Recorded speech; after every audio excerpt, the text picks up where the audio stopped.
So a lot has happened in the past week, and I figure now is the best time to catch up on all of the things that have happened this week, particularly in IndyCar racing. But there's some things that kind of move into other forms of the sport that we will be talking about in this video.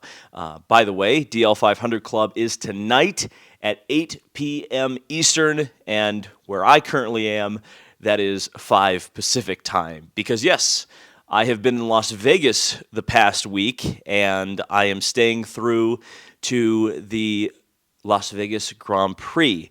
Now, I had this opportunity through Kart Chaser, got to be a pit reporter for their coverage of the 27th running of the SCUSA Super Nationals, the biggest go-kart race in the United States, one of the biggest in the world. It was a great honor, and there was some great racing. If you want to check out some great racing, I would highly suggest you watch the Pro Shifter final. It was the last race of the weekend, and watch all 25 laps. Trust me, you won't regret it. It was an amazing race, amazing event. It was amazing to have that opportunity with Kart Chaser, and it presented a little bit easier way of pulling off the ability to go to my first Formula One race, which I will be attending this weekend for the Las Vegas Grand Prix. Just going as a fan, kind of a similar attitude that I've taken when I went to my first 24 Hours of Le Mans.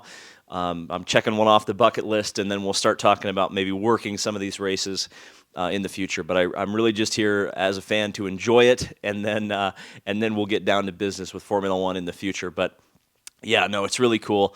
I'm not coping very well with the desert, but you know, it is what it is. Did I mention DL 500 Club? I did. So let's get into what has happened this week, because there's a whole lot of things. I guess we'll start with the controversy, which, you know, I will take full responsibility and quite frankly apologize for getting this wrong. But while I was packing up, helping the boys, my teammates at Kart Chaser, pack up the trailer, we noticed that there was some IndyCar action going around on not the Las Vegas Motor Speedway, but the Pirelli Proving Grounds next door to where Supernats was. And, you know, we took some pictures and posted them on Twitter, and then information started rolling in about what exactly they were doing there, and specifically involved the Formula One drivers coming out and driving cars. Now, ultimately, I got wires crossed, and I said when Honda revealed it that, oh, hey, Max Verstappen's going to drive an Indy car. Wasn't right. Max Verstappen drove the GTP car. Yuki Tsunoda drove the Indy car. And so got that wrong. Completely on me. Apologies. But I do want to talk about this because it was a really cool thing that Honda did. They prepared, I guess it's their entire hybrid line of race cars, and brought the Formula One drivers out for both the Red Bull team as well as Visa Cash App RB, I think is how you pronounce the former Toro Rosso team, or if you're really old, Minardi. So it was neat. I guess they filmed a commercial as well, in addition to doing all the stuff with the Formula One drivers. And Max Verstappen, driving the GTP car, then got out of the car and proceeded to say, I want to do Daytona someday. So I don't know when or how he will do that. Excuse me. Considering the fact that he leaves Honda at the end of next year to go and become a Ford man. So who knows? We'll see. It's a pretty cool opportunity. You may notice also I'm maybe a little under the weather. It seems every time I spend a prolonged period of time in the desert as a guy who was born in Michigan and grew up in Indiana, the desert doesn't really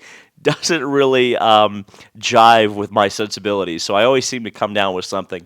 I'm perfectly fine. Mainly it's just dehydration. I've had to drink a lot of water, liquid IVs. I mean, it's rough. It's rough on you, boy. So a few other things came out, particularly when we're talking about IndyCar. Specifically, Michael Cannon left AJ Foyt Racing. Now, of course, Michael Cannon, as we know, is one of the big guys in terms of engineering, setup, all of this stuff. He's part of the reason why I think AJ Foyt Racing ended up getting kind of moved into the Penske sphere of doing things. But he's parted ways with AJ Foyt Racing, and his amazing Indy 500 setup will potentially go to another team. I've heard a couple of different names mentioned if Michael Cannon does go somewhere else, those being McLaren and Prema. We'll see if one or either of those teams ends up getting Michael Cannon. But whoever he goes to, you can almost bet on the fact that they are going to be very quick at the Indianapolis Motor Speedway. There's no doubt about that. And speaking of McLaren, team principal Gavin Ward and McLaren parted ways yesterday.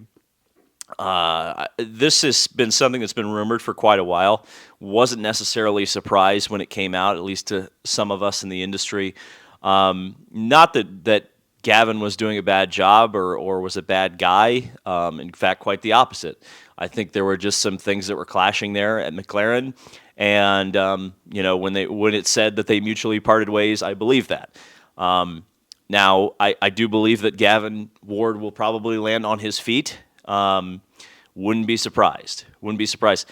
You could throw, and I'm literally just throwing out names here. This is no inside information. I could see a team like Prema bringing him on. I could see a team that's in need of some leadership bringing him on. Wouldn't surprise me in the least. Now, exactly where he could land, I don't know, but I think he will find a landing spot eventually. I kind of have a suspicion if it's not already announced, it probably will be. You'd have to think that maybe the front runner for that would be Tony Kanaan, the Gavin Ward position, because I think Tony's already kind of in a similar role with McLaren at the moment, so it wouldn't be a huge leap of logic to suggest that maybe Tony could just take that over. So that makes some sense there. And also, driver news came out literally today that Ray Robb will drive one of the two Juncos Hollinger cars next year in IndyCar. Not a surprise. They needed a driver that had some budget. Stingray has bounced around the series, obviously, as you guys know. He started at Coyne, ran this year with A.J. Foyt, had some decent success in the Indianapolis 500, and now finds himself at Juncos Hollinger Racing. One of the big things with Juncos is, especially this year and leading into next year, they definitely needed to make some budget or fix some of the budgetary issues of that team. Not necessarily that they were lacking for money, but more I think guys like Brad Hollinger are kind of tired of footing the bill, which understandably. So they decided to go at least for one seat with a paid driver. I guess we'll wait and see if the second seat goes to a pay driver or not. I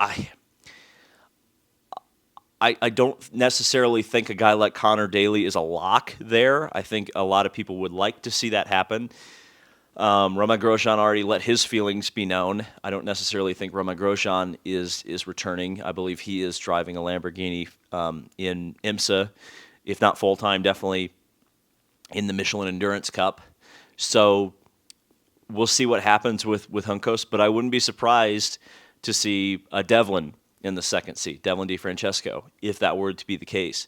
And we'll also have to see what happens with Dale Coyne Racing. Kind of as is tradition, they are one of the last teams that is going to announce their drivers. But a big piece of news that broke last week, in fact, when I was flying out to Vegas, the day I was flying out to Vegas, which I kind of wish they hadn't done that, but they did. not that they mattered, but is that Penske Entertainment purchased the Long Beach Grand Prix.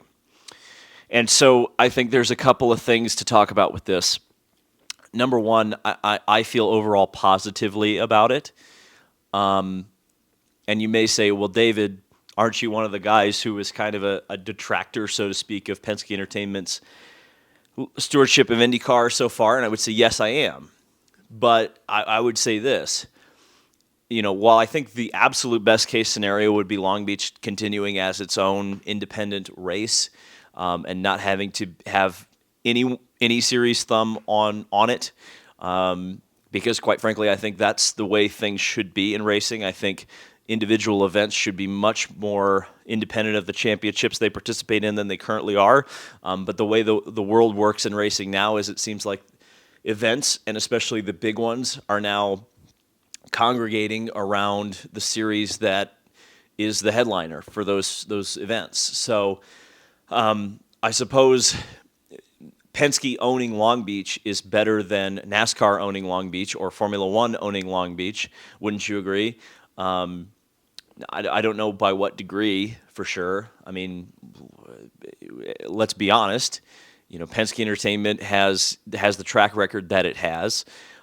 They do actually have some success, I believe, promoting events. I think, while I think a lot of Milwaukee's success was groundswell from the fans, not necessarily from what Penske Entertainment was doing for that event or not.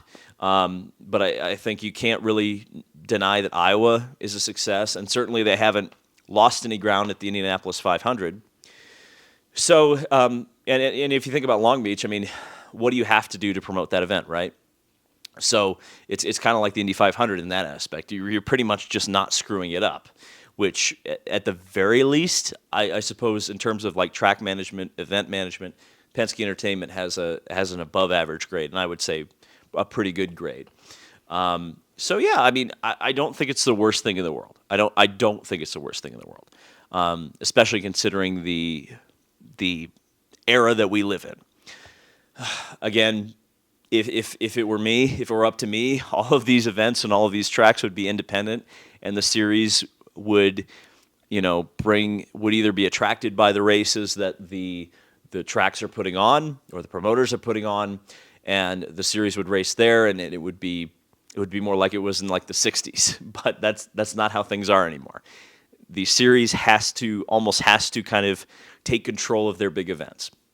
So the fact that Penske Entertainment, again, there's going to be a lot of like monopoly talk with NASCAR, but generally speaking, in the current way the business is done, the fact that Penske Entertainment owns the Indy 500, Indy GP, Milwaukee, the Arlington race, they promote Iowa, now they're going to promote Long Beach.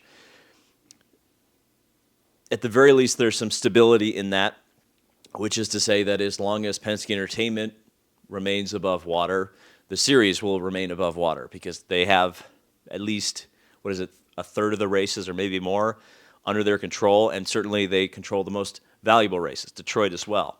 So it provides stability, if not, good fuzzy feelings that everything's going to be okay, and we're like expanding the tent, because we're not. We're shrinking the tent for sure with Penske buying Long Beach. But I think generally speaking, it's a positive. Now, if they cut the IMSA race out because they bought it, thumbs down. If they cut some of the support events out, thumbs down. And we'll wait and see on those things. But as long as they don't mess with it too much, it's generally a positive thing. So I'm going to try to enjoy the rest of my weekend in Las Vegas. DL 500 Club for the members at patreon.com, down at the link in the description. And I will see you very soon in the next video.